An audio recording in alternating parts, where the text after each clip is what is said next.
이제는 성경이 그렇게 말합니다. 한 불량배가 나왔다, 그렇게 표현합니다. 참 이 표현이 참 마음에 새롭게 다가와요. 1절 말씀이 이렇게 시작하죠. 마침 거기에 불량배 하나가 있으니 그의 이름은 세바인데 베냐민 사람 비그리의 아들이었더라. 우리가 이 성경을 읽어가면서 하나님께서 우리에게 보여주시는 큰 그림을 우리가 볼 수 있어야 합니다. 무슨 그림이 여기 있을까? 하나님께서 우리에게 무엇을 전해주시려고 이 말씀을 이렇게 기록하셨을까? 참 전쟁 이야기고 또 다윗 그리고 이스라엘 나라에 관한 이야기인데 참 사람이 죽고 죽이고 온갖 이런 암투와 그리고 모함과 온갖 이야기들이 때로는 우리를 좀 민망하게 하기도 하고, 또 오늘 여기 보면 압살롬으로 인해서 욕을 당한 그 후궁들이 평생을 생과부로 지냈다. 참 이런 표현도 참 가슴 아픈 이야기입니다. 우리도 그런데 이 다윗은 어떻게 했습니까? 그래도 자기의 후궁들이라고 하면 그래도 이 다윗의 부인들이라고 말할 수 있습니다. 세상에 난리가 났으니 후유증이 또한 얼마나 큰가. 다윗에게도 말할 수 없는 고통, 그 인생의 짐이라는 것이 끊임없이 이 다윗의 인생을 힘들게 하고 있는 모습을 보는 것입니다.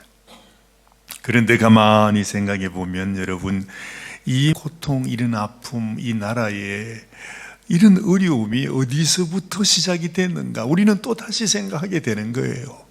다윗 역시도 그러지 않겠습니까? 이 고통스러운, 이 정말 말로는 입에 담기 힘든 이런 일들이 도대체 어디에서 시작이 되는가?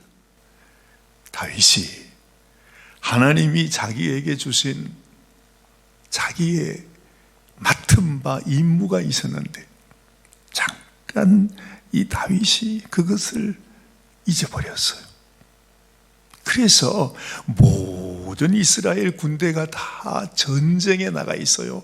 평상시 같으면 다윗이 그 전쟁에 꼭 참여해서 그들과 함께 싸우는, 그래서 이 다윗이 그동안 늘 그렇게 해서 하나님께서 다윗에게 승리를 주시고 또 모든 백성들에게 존경을 받고 또 다윗을 통해 하나님의 놀라운 역사가 나타났는데, 어느 날 다윗이 혼자 전쟁에 나가지 않고 자기 부하들만 보내놓고 왕궁에 있다가 일이 일어난 거 아닙니까?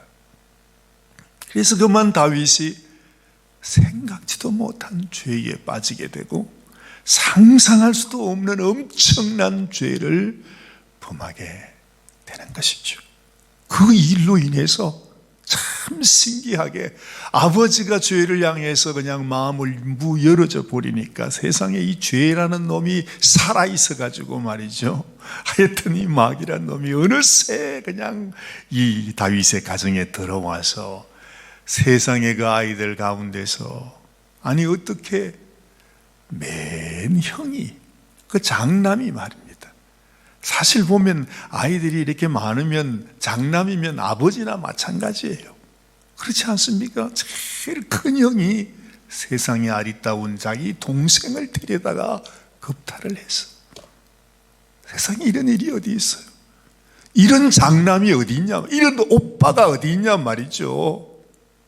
이 다윗이 자기 위치를 지키지 못했듯이 이 암논, 이 장남은 자기의 위치를 지키지 못한 거예요. 똑같은 일이 일어난 거죠. 세상에 그랬다고 또한 그 셋째 아들 압살롬이, 그래도 아마 그 당시만 해도 이 다윗이 생각할 때 이 압살롬이 앞으로 내 왕위를 이어나갈 그런 놈이 되겠구나, 뭐 이렇게 생각할 정도로 그렇게 아름답고 하여튼 그렇게 좋았답니다. 그렇게 훌륭한 청년이었대요.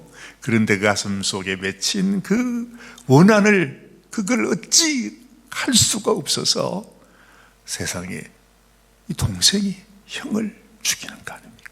똑같은 죄악입니다. 자기의 위치를 지키지 못하는 죄악이 이 다윗의 자녀들 가운데 계속해서 일어나는 겁니다.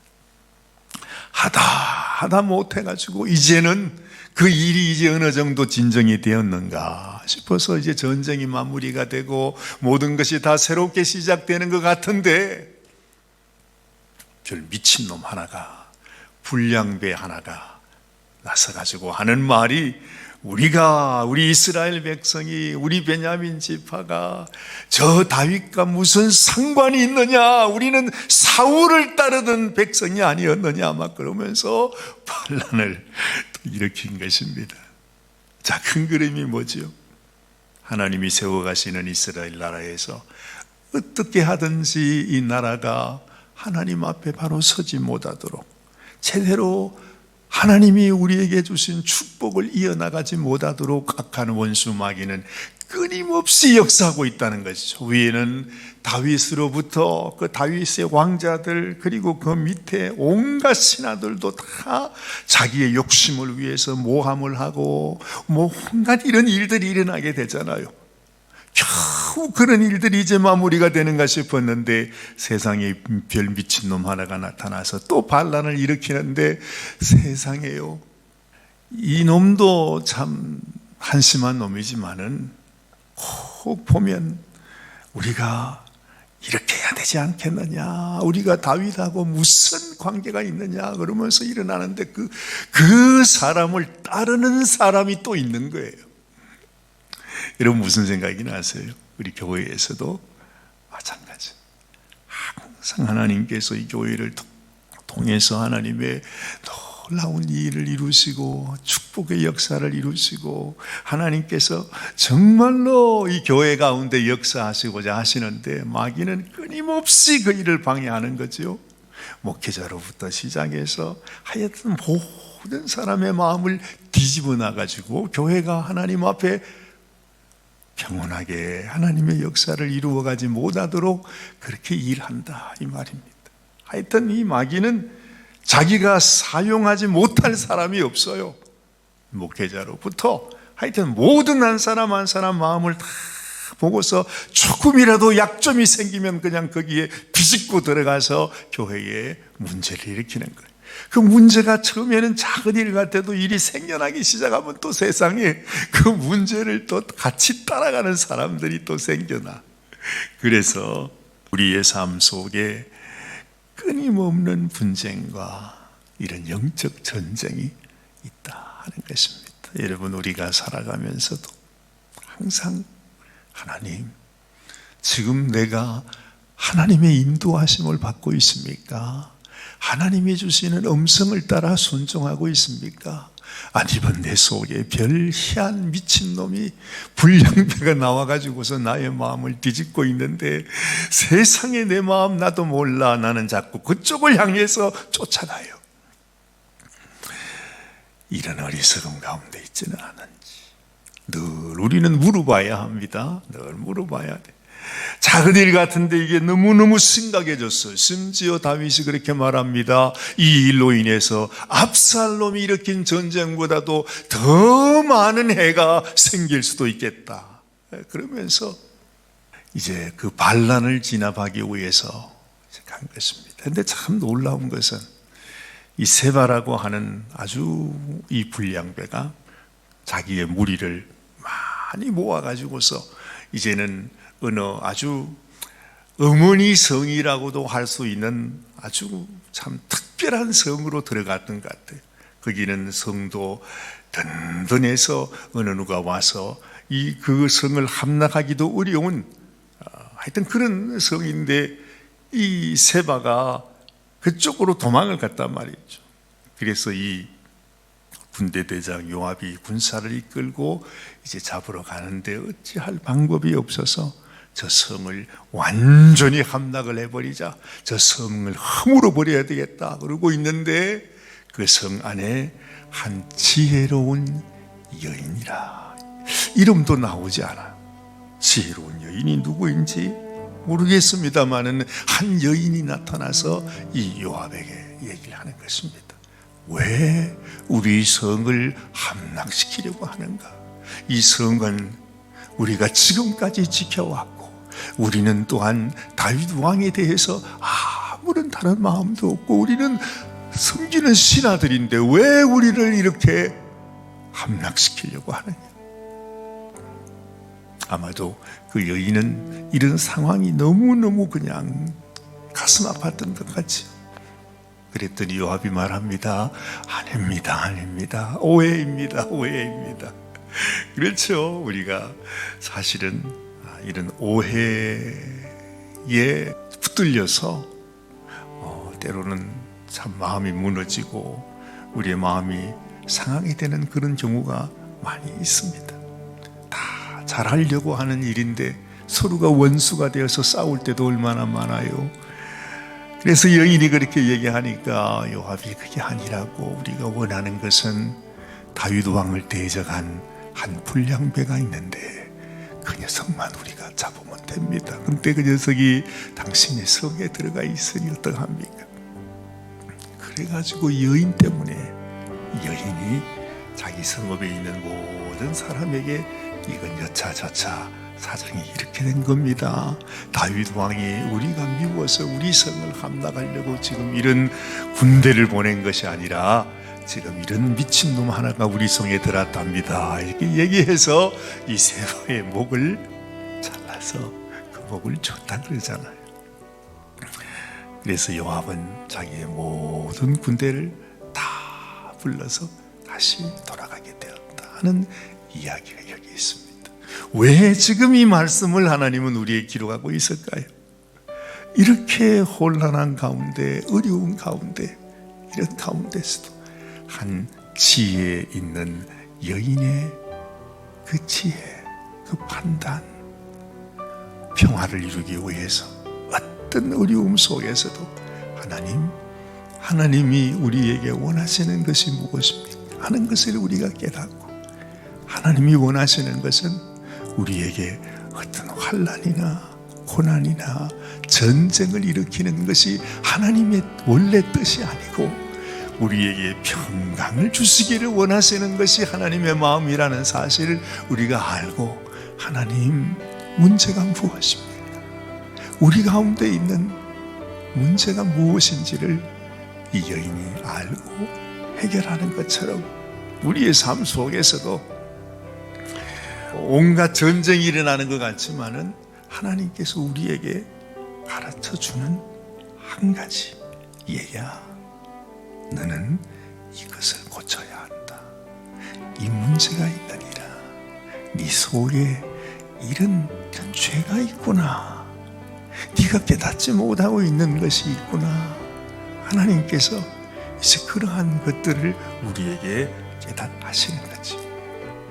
우리도 이 지혜 있는 여인의 마음이 되면 하나님께서 나에게 환난을 주실 때, 어려움을 주실 때, 세상의 온 이스라엘 군대가 나를 향하여 쳐들어올 때 그것으로 인해서 그냥 내 마음이 절망하고 고통하고 힘들어하는 것이 아니라 하나님이 나에게 원하시는 것, 너는 이걸 고쳐야 한다. 너에게 이것이 필요하니라. 너에게 이런 부분을 제거해야 되느니라 하고 하시는 하나님의 음성을 우리가 잘 깨닫고 그 말씀을 따라 순종하는, 이게 지혜라 하는 것입니다. 다윗도 넘어지는 때가 있었고 다윗의 가정 그리고 이스라엘 나라에도 이런 어려움이 있습니다. 그때마다 하나님이 주시는 지혜, 그렇죠? 하나님께서 우리를 통하여 하나님의 선한 일을 이루시고자 하시는 주님의 음성을 듣고 그 음성을 따라 순종하는 것이 소중하다. 하나님께서 우리에게 이 말씀을 주시고 있는 것이 아닌가 생각을 하게 되는 것입니다. 여러분들도 항상 하나님, 오늘도 주님이 나의 심령에 깨닫게 해주시고 지혜 주셔서 하나님이 원하시는 당신의 선한 길을 따라 순종하며 나가게 하여 주옵소서. 기도하는 귀한 아침이 되시길 바랍니다. 하나님 아버지 감사합니다. 정말로 또 다윗의 나라 이스라엘에 큰 환난이 닥쳤습니다. 그러나 지혜 있는 한 여인을 통해서 이 모든 문제가 순식간에 다 사라지고 다시금 평화를 맞게 되는 주님, 이러한 모습을 하나님께서 우리에게 가르쳐 주십니다. 우리 인생 속에서도 생각지 못한 먹구름이 우리를 덮치고 우리 마음의 절망과 또한 말할 수 없는 상처와 고통 속에 괴로워할 때가 얼마나 많이 있습니까? 그러나 그때에 하나님께서 우리에게 네가 변화되어야 된다. 네가 성장해야 한다. 네가 하나님의 말씀을 따라 순종하는 자가 되어야 한다 하고 하나님이 깨닫게 해주시는 주님의 음성을 듣고 순종하는 저희들이 되게 하여 주시옵소서. 이 지혜로운 한 여인처럼 우리도 하나님 주님이 우리에게 주시는 평강과 하나님 놀라운 그 귀한 은총을 잘 지키고 하나님 앞에 언제나 주님 주시는 평강을 잃어버리지 않는 저희들 되게 하여 주시옵소서. 오늘 하루도 주님과 동행하기 원합니다. 주님 언제나 우리의 삶 속에서 하나님의 역사를 이루시고 언제나 악한 세력은 떠나가고 오직 성령의 아름다운 선한 일들이 우리 주님이 원하시는 주님의 축복이 우리 가운데 함께 할 수 있도록 주여 우리의 삶을 온전히 붙드시고 주장하여 주시옵소서. 우리 주님 예수님의 귀하신 이름으로 간절히 기도드리옵나이다. 아멘, 아멘, 아멘.